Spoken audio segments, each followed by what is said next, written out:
नस्तईनुहु वनस्तगफिरुहु वनुमिनु बिहि वनतवक्कलु अलैहि वनऊज़ु बिल्लाहि मिन शुरूरि अनफुसिना व मिन सय्यिआति अअमालिना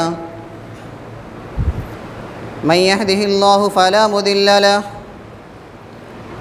व मन युद्लिल फला हादिय लहु व अशहदु अन ला इलाहा इल्लल्लाहु वहदहु ला शरीका लहु वअशहदु अन्न मुहम्मदन अब्दुहु व रसूलुहु अरसलहु बिलहक़्क़ि बशीरन व नज़ीरा अम्मा बअदु फ़इन्न खैरल हदीस किताबुल्लाह व खैरल हदी हदी मुहम्मदिन सल्लल्लाहु अलैहि वसल्लम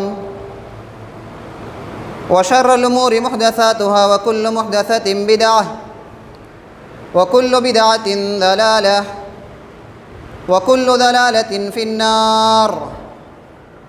अऊज़ु बिल्लाहि मिनश शैतानिर रजीम। बिस्मिल्लाहिर रहमानिर रहीम। वलक़द ख़लक़नल इंसान व नअलमु मा तुवस्विसु बिहि नफ्सुहु व नहनु अक़रबु इलैहि मिन हब्लिल वरीद। इज़ यतलक़्क़ल मुतलक़्क़ियानि अनिल यमीनि व अनिश शिमालि क़ईद। मा यल्फ़िज़ु मिन क़ौलिन इल्ला लदैहि रक़ीबुन अतीद। वजाअत सकरतुल मौति बिलहक़्क़ि ज़ालिक मा कुन्त मिन्हु तहीद। वनुफ़िख़ फ़िस्सूरि ज़ालिक यौमुल वईद। वजाअत कुल्लु नफ़्सिन मअहा साइक़ुन व शहीद। लक़द कुन्त फ़ी ग़फ़लतिन मिन हाज़ा फ़कशफ़ना अन्क ग़िताअक फ़बसरुक अल-यौम हदीद। वक़ाल अल्लाहु तबारक व तआला फ़ी मौज़िइन आख़र या अय्युहल्लज़ीना आमनुत्तक़ुल्लाह हक़्क़ तुक़ातिही व ला तमूतुन्न इल्ला व अंतुम मुस्लिमून। वातसिमू बिहब्लिल्लाहि जमीअन वला तफ़र्रक़ू वज़्कुरू निअमतल्लाहि अलैकुम इज़ कुन्तुम अअदाअन फ़अल्लफ़ बैन क़ुलूबिकुम फ़अस्बहतुम बिनिअमतिही इख़वाना। सुब्हानक ला इल्म लना इल्ला मा अल्लमतना इन्नका अंतल अलीमुल हकीम। रब्बि इश्रह ली सदरी व यस्सिर ली अमरी वहलुल उक़दतम मिन लिसानी यफ़क़हू क़ौली। रब्बि ज़िदनी इल्मा अल्लाहुम्मा रब्बि ज़िदनी इल्मा आमीन। हर किस्म की तारीफ़ व तौसीफ़, किब्रियाई, बड़ाई, बुज़ुर्गी उस वहदहू ला शरीक के लिए लायक व ज़ेबा है, जो इस कायनात का अकेला चलाने वाला है, हम सब का खालिक है, मालिक है, पालनहार है, रब है। उसी के हुक्म से ये दुनिया जारी और सारी है और उसी के हुक्म से ये दुनिया फ़ानी है। बाद दरुद व सलाम अल्लाह रब्बुल आलमीन के भेजे गए अम्बिया इकराम पर, बिलख़ुसूस हमारे और आपके रहबर रहनुमा क़ाइद इमामुन नबीयीन सय्यदुल मुरसलीन जनाब मुहम्मदुर रसूलुल्लाह सल्लल्लाहु अलैहि वसल्लम पर अल्लाहुम्मा सल्लि व सल्लिम व बारिक अलैहि। मुअज़्ज़ज़ हाज़रीन,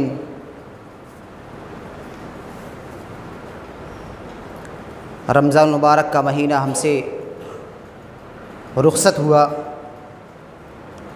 दुआ करते रहिए अल्लाह रब्बुल आलमीन इस महीने के अंदर की हुई हमारी तमाम इबादात को कबूल फ़रमाए। अल्लाह रब्बुल आलमीन हमारे रोज़ों को कबूल फ़रमाए। अल्लाह रब्बुल आलमीन हमारे सदक़ात व खैरात को कबूल फ़रमाए।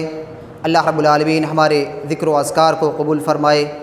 हर छोटी बड़ी इबादात को, मर्द व ख़वातीन के इबादात को, बच्चों की इबादात को अल्लाह रब्बुल आलमीन कबूल फ़रमाए। आमीन या रब्बल आलमीन।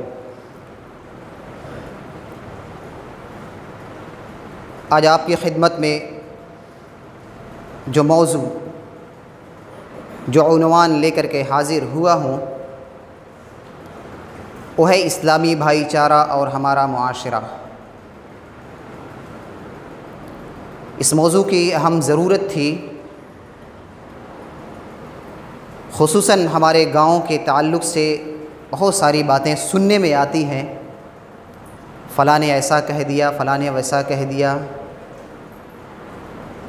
छोटी छोटी मामूली बात पे हम और आप लड़ पड़ते हैं, जिसका कोई वजूद नहीं होता। ऐसी बात हम ले करके उठते हैं और हमारे दिलों के अंदर कुदरत पैदा होती है और शैतान अपना काम कर जाता है। अल्लाह रब्बुल आलमीन से मैं दुआ गो हूँ कि अल्लाह रब्बुल आलमीन जो भी बात मैं कहूँ सबसे पहले मुझे, उसके बाद हम सबको अमल की पूरी पूरी तौफ़ीक़ अता फ़रमाए। आमीन या रब्बल आलमीन। कुरान मजीद की एक आयत मैंने आप हज़रात के सामने पढ़ी है। अल्लाह रब्बुल आलमीन फ़रमाता है, या अय्युहल्लज़ीना आमनुत्तक़ुल्लाह हक़्क़ तुक़ातिही वला तमूतुन्न इल्ला व अंतुम मुस्लिमून। ऐ ईमान वालो, अल्लाह रब्बुल आलमीन का खौफ खाओ, अल्लाह रब्बुल आलमीन का तक़वा इख्तियार करो। जैसा कि अभी रमज़ान भी हमसे इसी बात का मुतालबा करते हुए गुज़र गया।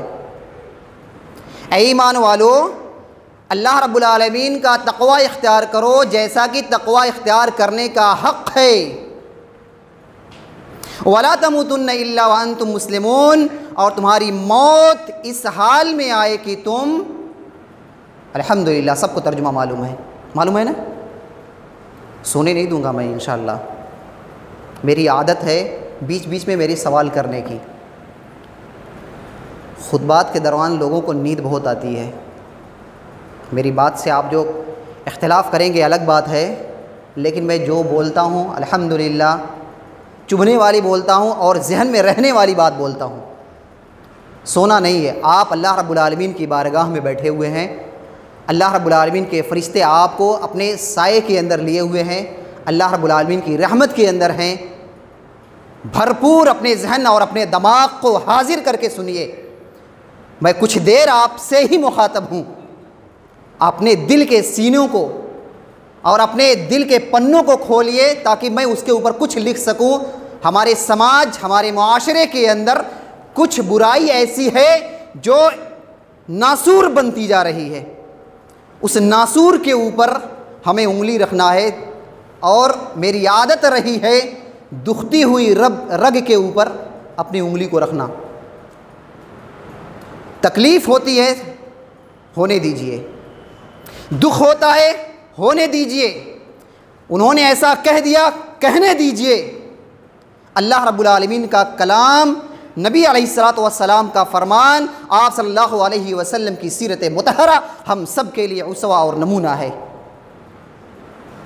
कुरान की आयत पढ़ने के बाद, नबी अलैहिस्सलातु वस्सलाम की हदीस पढ़ने के बाद, आप सल्लल्लाहु अलैहि वसल्लम की सीरत पढ़ने के बाद कोई अपने दिल के अंदर ये बात यहाँ से ले करके उठे कि मैं आज से सिर्फ सुना हूँ और अपने दूसरे कान से निकाल दिया हूँ, तो फिर समझ जाइए कि ये खुतबात का कोई मकसद नहीं रह गया। उनको बैठा दीजिए, क़ायदे से अदब से बैठिए। वैसे मस्जिद में बैठने का सलीक़ा नहीं है। अपने यूँ पाँव को ऐसे करके ऐसे बैठने का तरीक़ा मस्जिद में नहीं है। देखिए, ऐसे नहीं बैठा जाता है। तो हमारे समाज और मुआशरे के अंदर जो इख्तिलाफ़ात पैदा हुए हैं, थोड़ी थोड़ी मामूली बात के ऊपर दिल के अंदर कुदूरत क्यों जमा हुई है? क्योंकि हमारे मुआशरे के अंदर जब हम अपनी बात, अपने घर की बात, अपने समाज और मुआशरे के अंदर किसी ऐसे इंसान से कहते हैं जो इख्तिलाफ़ात को कम करने की कोशिश नहीं करता, बल्कि उसको, चिंगारी को और भी भड़काने की कोशिश करता है। याद रखिएगा हमारे भाई, और ये जुमला जो मैं अभी बोलने वाला हूँ, ये और भी बार बोलने वाला हूँ। अपने घर के मामलात को घर की चार दीवारी के अंदर ख़त्म कर दीजिए। घर के मामलात को घर की चार दीवारी के अंदर ख़त्म कर दीजिए। बाहर निकलेगी, याद रखिएगा, हमारे इख्तिलाफ़ात ख़त्म नहीं होंगे, नहीं होंगे, नहीं होंगे। अल्लाह रब्बुल आलमीन का कलाम मैंने पढ़ा है। अल्लाह रब्बुल आलमीन से डरो, अल्लाह रब्बुल आलमीन का खौफ इख्तियार करो, अल्लाह रब्बुल आलमीन का तक़वा इख्तियार करो, जैसा कि तक़वा इख्तियार करने का हक़ है। और तुम्हारी मौत आए तो इस हाल में मौत आए कि तुम मुसलमान हो। किसी को मालूम है कि मेरी मौत कब आएगी? इससे पहले भी मैं सवाल कर चुका हूँ इस बात का। इससे पहले जब मैं खुतबा देने आया था, यहाँ पे ठहरा था, आखिरत के ताल्लुक़ से मेरा बयान था। अल्हम्दुलिल्लाह मेरे सामने रज़ाउल्लाह चचा बैठे थे। यहाँ से मैं गया हूँ, कर्नाटक पहुँचा हूँ, अगले दिन मुझे ख़बर आई उनका हादसे के अंदर इंतकाल हो गया। कलेजा मुंह को आ गया था। अल्हम्दुलिल्लाह अल्लाह को क्या मंजूर है, देखिए किसी को नहीं मालूम, किसी को नहीं मालूम। अल्लाह रब्बुल आलमीन से दुआ करिए, अल्लाह रब्बुल आलमीन हमारे तमाम वफ़ात शुदा हमारे आबा व अजदाद के अल्लाह रब्बुल आलमीन मग़फ़िरत फ़रमाए, हमारी बहनों की मग़फ़िरत फ़रमाए। अभी रमज़ान के अंदर एक और हादसाती वफ़ात हुई हमारे गाँव के अंदर। अल्लाह रब्बुल आलमीन से दुआ करिए, अल्लाह रब्बुल आलमीन सारे लोगों की मग़फ़िरत फ़रमाए, अल्लाह रब्बुल आलमीन सारे लोगों को जन्नत के अंदर आला मक़ाम अता फ़रमाए। मेरे भाई, मौत का कोई भरोसा नहीं। अल्लाह रब्बुल आलमीन मुतालबा कर रहा है हमसे और आपसे कि आपकी मौत हो तो आप मुसलमान होकर के मरे, तक़वा इख्तियार करिए। ये तक़वा है क्या चीज़? रमज़ान के अंदर भी आपने बहुत सुना होगा, तक़वा तक़वा तक़वा। आइए अब्दुल्लाह इब्न मसूद रज़ी अल्लाह ताला अन्हु से पूछते हैं कि इस आयत की तफसीर में उन्होंने क्या कहा है। अब्दुल्लाह इब्न मसूद रज़ी अल्लाह ताला अन्हु बयान करते हैं, नबी करीम सल्लल्लाहु अलैहि वसल्लम ने से जब पूछा गया इत्तक़ुल्लाह हक़्क़ तुक़ातिही का मतलब क्या है, यानी अल्लाह रब्बुल आलमीन से डरो, तो अल्लाह रब्बुल आलमीन से डरने का मतलब क्या है? अल्लाह के नबी सल्लल्लाहु अलैहि वसल्लम फरमाया अन युता फला युसा, अल्लाह रब्बुल आलमीन की फरमाबरदारी की जाए और अल्लाह रब्बुल आलमीन की नाफरमानी न की जाए। अपनी ज़िंदगी के अंदर ये बात गांठ मार लीजिए कि मुझे अल्लाह रब्बुल आलमीन की नाफरमानी नहीं करनी है, चाहे दुनिया जो भी समझे, जो भी कहे, हम सब कुछ बर्दाश्त करने के लिए तैयार हैं। अल्लाह रब्बुल आलमीन नाराज़ न हो, यकीनन आप कामयाब हो जाएंगे। नबी अलैहिस्सलातु वस्सलाम ने दूसरी बात फरमाई, व अन युश्करा फला युकफर, अल्लाह रब्बुल आलमीन का शुक्रिया अदा किया जाए, अल्लाह रब्बुल आलमीन की नाफरमानी नहीं की जाए। जो चीज़ें अल्लाह रब्बुल आलमीन ने हमें अता कर दी है, जो भी चीज़ें अल्लाह रब्बुल आलमीन ने हमें अता की हैं, उन तमाम चीज़ों के ऊपर अल्लाह रब्बुल आलमीन का हम शुक्रिया अदा करें, नाशुक्री ना हो, कुफराने नेमत ना हो। जेब में पैसे होने के बावजूद लोगों से हम शिकायत करते फिरें कि नहीं गरीबी है, कल्लाशी है, मोहताजी है, फ़कीरी है। आपने फ़कीरी देखी कहाँ है? ज़रा पूछिए अपने आबा व अजदाद से कैसे उनकी परवरिश हुई है। आज बहुत आसूदगी हमारे घर के अंदर। किसके घर के अंदर 4 दिन 5 दिन के अनाज नहीं है? हर एक के अंदर है।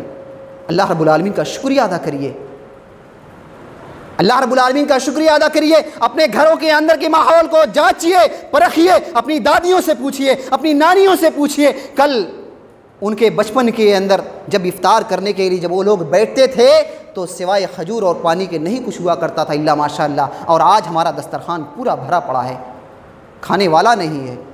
अल्लाह रब्बुल आलमीन का शुक्रिया अदा करिए। तो प्यारे नबी सल्लल्लाहु अलैहि वसल्लम फरमाया वाइन युज़करा वाइन युश्करा फला युकफर, अल्लाह रब्बुल आलमीन का शुक्रिया अदा किया जाए, अल्लाह रब्बुल आलमीन की नाफरमानी न की जाए। और एक बात और मैं यहाँ पे कह दूँ, आम तौर से हम लोग सलाम करते हैं, सलाम के बाद खैरियत पूछते हैं ना, बढ़िया है, नहीं मेरे भाई, ठीक है, नहीं मेरे भाई, ये जुमला सही नहीं है। अल्हम्दुलिल्लाह, अल्लाह का शुक्र है, अल्लाह का फजल है, दोनों पाँव पे ठहरा हुआ हूँ, आपके पास हूँ, आपसे मुखातब हूँ। अल्लाह का नाम लीजिए, अल्हम्दुलिल्लाह कहिए, अल्लाह का शुक्रिया अदा करिए। ये जुमला अपनी ज़बान से कहिए मेरे भाई, इसके ऊपर सिर्फ जुमला नहीं है ये, अल्लाह रब्बुल आलमीन इसके ऊपर हमारी नेकी अल्लाह रब्बुल आलमीन हमारे खाते के अंदर लिख देता है। तो अल्लाह रब्बुल आलमीन का शुक्रिया अदा करिए, अल्लाह रब्बुल आलमीन की नाफरमानी ना करिए। व अन युज़करा फला युनसा, और अल्लाह रब्बुल आलमीन को याद किया जाए, अल्लाह रब्बुल आलमीन को भूला ना जाए। किसी भी मौके पे अल्लाह रब्बुल आलमीन को ना भूलो।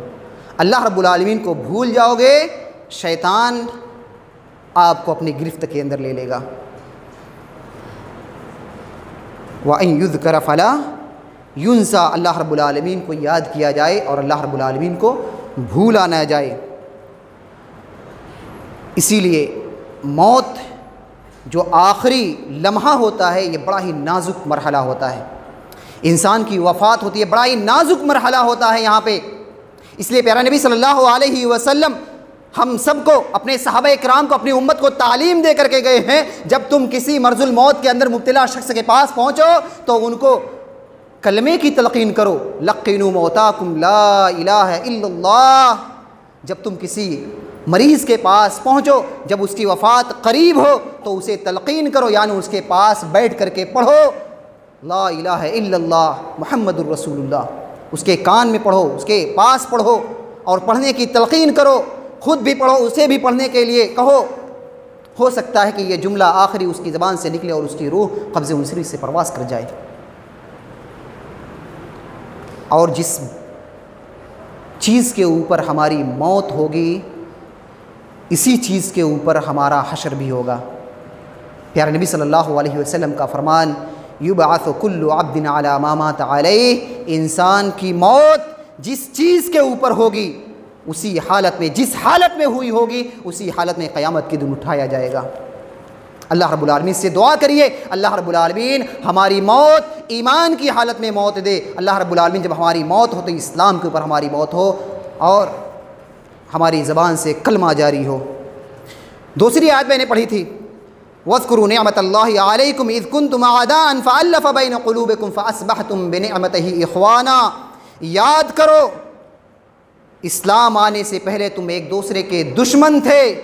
अल्लाह तबारक व तआला की रहमत थी मुहम्मद सल्लल्लाहु अलैहि वसल्लम के आने के पहले, जब तुम एक दूसरे के खून के प्यासे थे, अल्लाह तबारक व तआला ने प्यारे नबी सल्लल्लाहु अलैहि वसल्लम को भेजकर तुम्हारे दिलों के अंदर उल्फत और मोहब्बत पैदा कर दी और तुम एक दूसरे के भाई भाई बन गए। ये अल्लाह रब्बुल आलमीन की बहुत बड़ी नेमत है कि हम और आप आज जुमे के दिन इस मस्जिद के अंदर जमा है, एक सफ़ के अंदर जमा है। ये अल्लाह रब्बुल आलमीन की बहुत बड़ी मेहरबानी और अल्लाह रब्बुल आलमीन का बहुत बड़ा एहसान है कि अल्लाह रब्बुल आलमीन ने हमें 5 वक़्त नमाज फ़र्ज़ करके हमारे ऊपर हमें इकट्ठा करने की अल्लाह रब्बुल आलमीन तालीम देता है। नमाज के ज़रिए से हमारे दिलों को जोड़ने की तलक़ीन करता है अल्लाह रब्बुल आलमीन। तो इस उख़ुवत और इस भाईचारगी को तोड़ने मत दीजिए मेरे भाई, तोड़िए मत। शैतान अपना काम करता है और मैं अमूमन अपने खुतबे के अंदर कहता हूँ, अल्हम्दुलिल्लाह हम अहले हदीस हैं, अल्हम्दुलिल्लाह, लेकिन सिर्फ़ इस बात के ऊपर हमें ज़ोम और घमंड ना हो, क्योंकि शैतान हमारी सफ़ों के अंदर इस इत्तेहाद को पारा पारा करने के लिए बैठा हुआ है।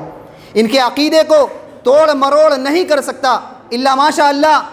अल्लाह रब्बुल आलमीन हम सब की हिफाजत फरमाए, लेकिन उसका पहला हरबा ये है कि इनके दरमियान, इनके दिलों को दूर कर दिया जाए, इनके दिलों के अंदर इख्तिलाफ डाल दिया जाए। और मेरा नज़रिया जहाँ तक है, मैं देखता हूँ हमारे अहले हदीस के अंदर बहुत ज़्यादा इख्तिलाफ पाया जाता है, छोटी छोटी मामूली बात के ऊपर। नहीं मेरे भाई, नहीं होना चाहिए ऐसा। अल्लाह रब्बुल आलमीन ने हम सबको भाई बनाया है, भाई बन करके रहें। अल्लाह रब्बुल आलमीन हमें इसकी तौफ़ीक़ अता फ़रमाए। आइए 1400 साल पहले लेकर के नबी अलैहिस्सलातु वस्सलाम के ज़माने में लेकर चलता हूँ।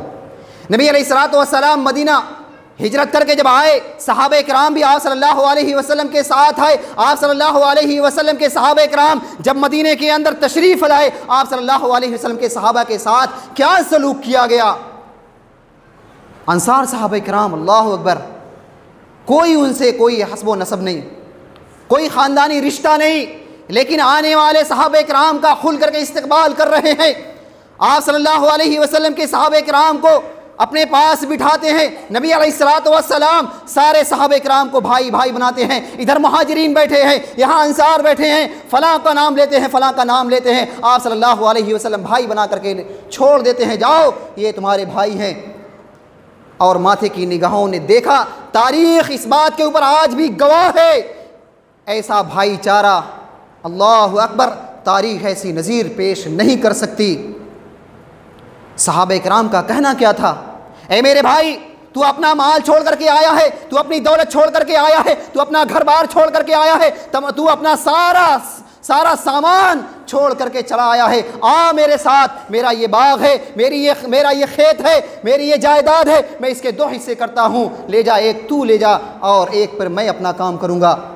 बाद सहाबे कराम ने यह भी कह दिया, ऐ मेरे दोस्त, ऐ मेरे भाई, अल्लाह के नबी सल्लल्लाहु अलैहि वसल्लम ने तुझे मेरा भाई बनाया है। मैं ये खेत के अंदर काश्तकारी करूँगा, इसके अंदर जुताई करूँगा, जो फल पैदा होगा आधा तू ले लेगा और आधा मैं ले लूँगा।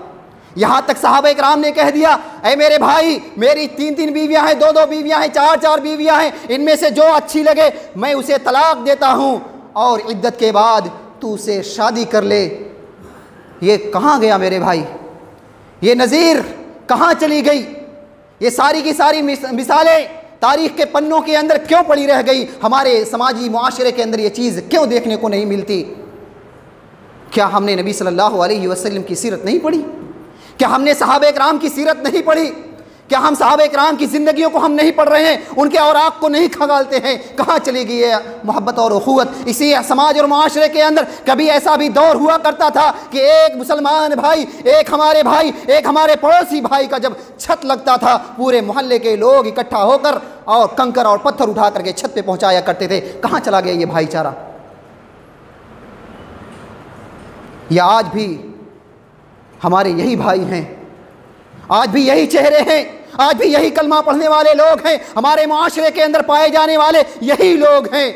लेकिन हमारे दिल के अंदर जो कुदरत पैदा हुई है, इस कुदरत को दूर करने की ज़रूरत है। ख़ानदानी वबाल आप देखिए, हमारे घरों के अंदर के माहौल देखिए।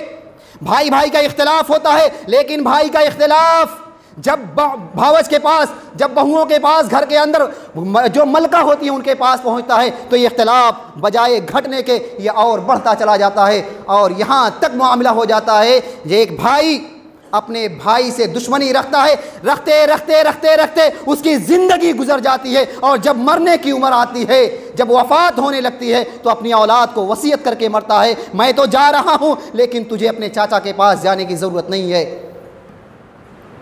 ये दुश्मनियाँ नस्लन बाद नस्लन चलती चली जाती हैं और जब इसके गहराई के अंदर आप उतरेंगे, इख्तिलाफ की वजह मालूम करने की कोशिश करेंगे, सिवाय गलत फहमी के कुछ और नज़र नहीं आएगा। मेरे भाई, हम सब एक ख़ानदान से जुड़े हुए हैं, किसी न किसी ख़ानदान से जुड़े हुए हैं। हमारा मामला क्या होना चाहिए? एक पड़ोसी की हैसियत से, एक मुसलमान होने की हैसियत से, एक मुसलमान के और एक गांव और महल्ले की होने की हैसियत से, एक गली के होने की हैसियत से हमारा मामला होना क्या चाहिए? दुख दर्द के साथ ही हम बने। समाज और माशरे के अंदर किसी को तकलीफ़ पहुँचे तो हमारे सीने के अंदर उसकी जलन महसूस होनी चाहिए। अल्लाह के नबी सल्लल्लाहु अलैहि वसल्लम ने तमाम मुसलमानों को, खुद अल्लाह रब्बुल आलमीन ने कुरान के अंदर आयत नाजिल करके हम तमाम लोगों को भाई भाई बनाया है। कहाँ जा रहे हैं हम और आप? क्या सहाबा इकराम के दरमियान इख्तिलाफात नहीं हुए? आइए एक छोटा सा वाक़या बयान करके अपनी बात को ख़त्म करूँ। नबी अलैहिस्सलातु वस्सलाम का ज़माना, ख़ुद अम्मी आयशा रज़ियल्लाहु ताला अन्हा का ये वाक़या। हज़रत आयशा रज़ियल्लाहु ताला अन्हा के एक भांजे हैं, नाम है अब्दुल्ला इब्न ज़ुबैर रज़ियल्लाहु। ये सहाबी, किसी ज़मीन और जायदाद का मसला था।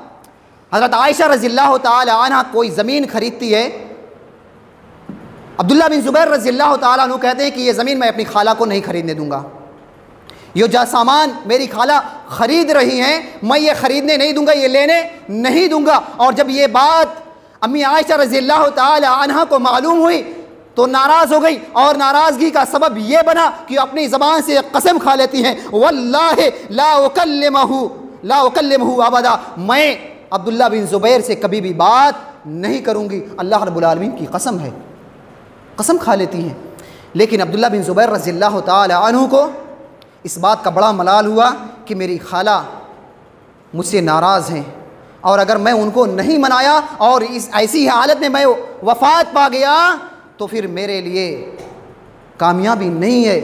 तड़प जाते हैं, तन्हाई के अंदर रोने लगते हैं। मामला क्या होता है? नबी अलैहिस्सलातु वस्सलाम के दो मामू मिस्र बिन मखरमा रज़ियल्लाहु ताला अन्हु और अब्दुल्ला बिन असवद रज़ियल्लाहु अन्हु, ये दोनों सहाबी को लेते हैं और अम्मी आयशा रज़ियल्लाहु ताला अन्हु के पास पहुंच जाते हैं। जाकर के दरवाज़ा खटखटाते हैं, आवाज़ आती है अंदर से कि आ जाओ। ये दोनों सहाबी जो नबी अलैहिस्सलातु वस्सलाम के रिश्ते में मामू लगते हैं, यह आवाज़ देते हैं कि ऐ अम्मी आयशा, हम दो नहीं बल्कि हमारे साथ अब्दुल्ला बिन ज़ुबैर भी हैं, आपके भांजे भी हैं, क्या उनको भी अंदर आने की इजाज़त है? अम्मी आयशा रज़ियल्लाहु ताला अन्हा हुजरे से आवाज़ देती हैं कि ठीक है, आप तीनों लोग चले आइए। जब ये तीनों सहाबी अंदर गए हैं, अब्दुल्ला बिन ज़ुबैर रज़ियल्लाहु ताला अन्हु, जो हज़रत आयशा रज़ियल्लाहु ताला अन्हा और ये दोनों सहाबी के बीच एक पर्दा जो हायल था, उस पर्दे के पीछे फ़ौरन चले जाते हैं और अम्मी आयशा रज़ियल्लाहु ताला अन्हा के कपड़े को पकड़ करके अपने माथे पे लगा लेते हैं। ऐ खाला जान, अगर आपने मुझे माफ़ नहीं किया तो मैं खसारे के अंदर पड़ जाऊंगा। रोने लगते हैं, गिड़गिड़ाने लगते हैं, ऐ अम्मी आयशा रज़ियल्लाहु ताला अन्हा, ऐ खाला जान मुझे माफ़ फरमा दीजिए। इधर दोनों सहाबी ये भी रो रहे हैं, ऐ अम्मी आयशा आप इनको माफ़ फरमा दीजिए, इनको अपनी तकलीफ़ और अपनी ज़बान के ऊपर इनको बड़ी शर्मिंदगी है। ऐ आयशा, ऐ अम्मी आयशा आप इनको माफ़ कर दीजिए। चुनांचे हज़रत आयशा रज़ियल्लाहु ताला अन्हा इनको माफ़ करती हैं, और यही नहीं, माफ़ करने के बाद जो कसम खाई होती हैं, अल्लाह रब्बुल आलमीन की कसम, मैं अब्दुल्ला बिन ज़ुबैर को नहीं माफ़ करूँगी, इस कसम के कफ़ारे में 40 ग़ुलाम को आज़ाद करती हैं। मेरे भाई, इख्तिलाफ़ात कहाँ नहीं हुए हैं, इख्तिलाफ़ात कहाँ नहीं हुए हैं, लेकिन सबसे बेहतरीन इख्तिलाफ़ वही है जो शर्मिंदगी के साथ अपने गुनाहों को तस्लीम कर लिया जाए और आगे बढ़ करके सलाम कर लिया जाए और अपने दिल को जोड़ लिया जाए, अपने दिल की कुदरत को दूर कर लिया जाए। कौन सा घर ऐसा नहीं है, कौन सा ख़ानदान ऐसा नहीं है, कौन सा घराना ऐसा नहीं है, कौन सा कबीला ऐसा नहीं है जिसके अंदर इख्तिलाफ़ात नहीं है। लेकिन सबसे बेहतरीन इख्तिलाफ़ वही है। अल्लाह के नबी सल्लल्लाहु अलैहि वसल्लम की हदीस आप याद रखिएगा, नबी अलैहिस्सलातु वस्सलाम ने फरमाया, ला यहिल्लु लिमुस्लिमिन अन यहजुर अखाहु फौक़ सलास, किसी मुसलमान के लिए जायज़ नहीं है कि वो किसी मुसलमान से 3 दिन से ज़्यादा अपने बातचीत को बंद रखे। हमने कितने दिन बातचीत बंद रखी है? अपने कितने दिन बातचीत बंद रखी है? 1 साल हो गए, 2 साल, 3 साल, 4 साल, 10 साल, 20 साल, बाप बूढ़े हो चुके हैं, चेहरा सफ़ेद हो चुका है, लेकिन अपने बाप से, अपने भाई से बोलचाल नहीं है। क्यों? फलां ज़माने में मुझको ऐसे बोल दिया था, फलां ज़माने में मुझको ऐसे बोल दिया था, फलां सन में मुझको ऐसे कह दिया था, आज भी वो दुश्मनी चली आ रही है। नहीं मेरे भाइयों, इस दुश्मनी को दूर करिए। नबी अलैहिस्सलातु वस्सलाम का फरमान याद रखिए, किसी मुसलमान के लिए जायज़ नहीं है कि अपने मुसलमान भाई से 3 दिन से ज़्यादा बातचीत को बंद रखे। और एक बात और याद रखिएगा, हमारे मुआशरे के अंदर ये भी बड़ी ख़राबी पाई जाती है, कोई आदमी अगर बढ़ करके आगे सलाम करके अपने इख्तिलाफ़ात को दूर करने की कोशिश करता है तो उसे भी टॉर्चर किया जाता है। अरे मेरे क्या पड़ी थी भाई, मुझे क्या पड़ी थी, वही तो आया था झुकने मेरे पास। और इसके अंदर लगाने वाले जो और होते हैं, भड़काने वाले और होते हैं। क्यों गया तू, क्यों गया तू उससे बातचीत कर रहे, चलने देता। मेरे भाई, ऐसे लोगों से दूर रहिए, ऐसे लोगों से दूर रहिए। आपसे, अपने भाई से दूर नहीं कर रहा है ये बंदा, बल्कि आपको जन्नत से दूर कर रहा है। नबी अलैहिस्सलातु वस्सलाम का फरमान, ला युमिनु अहदुकुम हत्ता युहिब्बु लिअखीहि मा युहिब्बु लिनफ्सिही, हम सब के लिए पैगाम है नबी अलैहिस्सलातु वस्सलाम का। हम सब चाहते हैं कि हमारे साथ अच्छा हो, हम सब चाहते हैं कि हमारा साथ देने वाला कोई हो, लेकिन हम किसी के साथ देने के लिए तैयार न हो तो फिर कैसे होगा मेरे भाई। बहैसियत मुसलमान, बहैसियत अहले हदीस, हम सब का पहला फ़रीज़ा ये होना चाहिए, एक मुआशरे के अंदर हम और आप रह रहे हैं, मिलजुल करके रहें, अपने आपसी इख्तिलाफ़ात को दूर करने की कोशिश करें, अपने घर के हालात को सुधारने की कोशिश करें, घर के माहौल को बनाने की कोशिश करें, नबी अलैहिस्सलातु वस्सलाम की सीरत मुतहरा को पढ़ने की कोशिश करें। सहाबा किराम के दरमियान इख्तिलाफ़ात होते थे, उन इख्तिलाफ़ात को कैसे उन्होंने दूर किया, नबी अलैहिस्सलातु वस्सलाम और सहाबा किराम की सीरत से हम और आप अपने घर के हालात को दुरुस्त कर सकते हैं।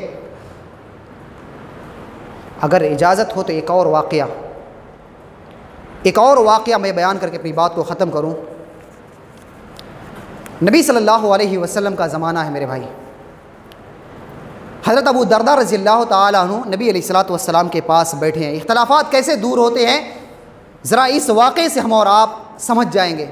अबू दरदा रज़ियल्लाहु ताला अन्हु नबी सल्लल्लाहु अलैहि वसल्लम के पास बैठे हैं। एक सहाबी भागे भागे आते हैं, नबी सल्लल्लाहु अलैहि वसल्लम मेरा मामला है। क्या मामला है? मैं अपना घर बना रहा हूँ और मेरे घर की दीवार के सामने मेरे पड़ोसी भाई का एक दरख्त है। मैं चाहता हूँ कि मेरा भाई वो दरख्त काट ले या उसकी टहनी को काट ले ताकि मैं अपनी दीवार को सीधी कर लूँ। इतना सा मुतालबा लेकर, गुजारिश लेकर नबी सल्लल्लाहु अलैहि वसल्लम के पास ये सहाबी आए हैं।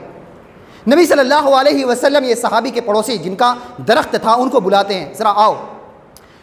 बुलाने के बाद दरख्वास्त करते हैं कि अपना दरख्त काट लो, आपका भाई मुझसे सिफारिश कराने के लिए मेरे पास आया था और इसका ये मामला है। ये भी सहाबी अड़ियल कहते हैं कि नहीं, मैं नहीं काटूंगा। नबी सल्लल्लाहु अलैहि वसल्लम उसे पेशकश करते हैं कि अगर तुम ये दरख्त काट लोगे तो मैं वादा करता हूँ कि अल्लाह तबारक व तआला जन्नत के अंदर तुम्हें एक दरख्त के बराबर, एक दरख्त के एवज़ तुम्हें 10 दरख्त अता करेगा। ये सहाबी फिर भी तैयार नहीं होते, नहीं मुझे नहीं चाहिए। दोनों सहाबी वहाँ से उठे और चले गए। अबू दरदा रज़ियल्लाहु ताला अन्हु यहाँ पे बैठे हैं, बड़े मालदार सहाबी अबू दरदा रज़ियल्लाहु ताला अन्हु मदीने के अंदर। ये सहाबी सुनते हैं इस वाक़े को, नबी सल्लल्लाहु अलैहि वसल्लम से फिर मुखातब को कहते हैं, अल्लाह के नबी सल्लल्लाहु अलैहि वसल्लम ये जो 10 दरख्त की बशारत जो आप ये सहाबी को दिए हैं, क्या सिर्फ़ इन्हीं के लिए ये है या फिर मेरे लिए भी है? नबी सल्लल्लाहु अलैहि वसल्लम देख करके मुस्कुरा देते हैं, कहते हैं कि ये आपके लिए भी है और भी सबके लिए है। ये सहाबी कुछ भी बोलते नहीं, यहाँ से उठते हैं और जिनका दरख्त होता है वो सहाबी के पास पहुँच जाते हैं और कहते हैं कि ये दरख्त की कीमत क्या लोगे। देखिए मेरे भाई, इख्तिलाफात कैसे ख़त्म किया करते थे सहाबा किराम। इस इख्तिलाफात को ख़त्म करने की वजह क्या क्या बनती थी। अबू दरदा रज़ियल्लाहु ताला अन्हु कहते हैं कि इस दरख्त को काटने की कीमत आप क्या लोगे? सहाबी कहते हैं कि मुझे कोई कीमत नहीं चाहिए, आप जाओ। कहते हैं कि एक दरख्त होना, एक दरख्त चाहिए, 2 दरख्त चाहिए, 10 चाहिए, 100 चाहिए, फिर भी राज़ी नहीं होते हैं। मदीने के अंदर अबू दरदा रज़ियल्लाहु ताला अन्हु का एक बाग होता है। कहते हैं कि मैं अगर आपको ये बाग अता करूं तो क्या मुझे ये दरख्त दे दोगे? सहाबी कहते हैं कि क्यों भाई, मुझसे मजाक क्यों कर रहे हो? कहते हैं मैं मजाक नहीं कर रहा हूं, मेरे लिए जो बशारत है शायद आपको नहीं मालूम, आपको उसकी कीमत का अंदाज़ा नहीं है। सहाबी कहते हैं कि ठीक है, वो बाग मुझे दे दो, ये दरख्त तुम्हारे हवाले है।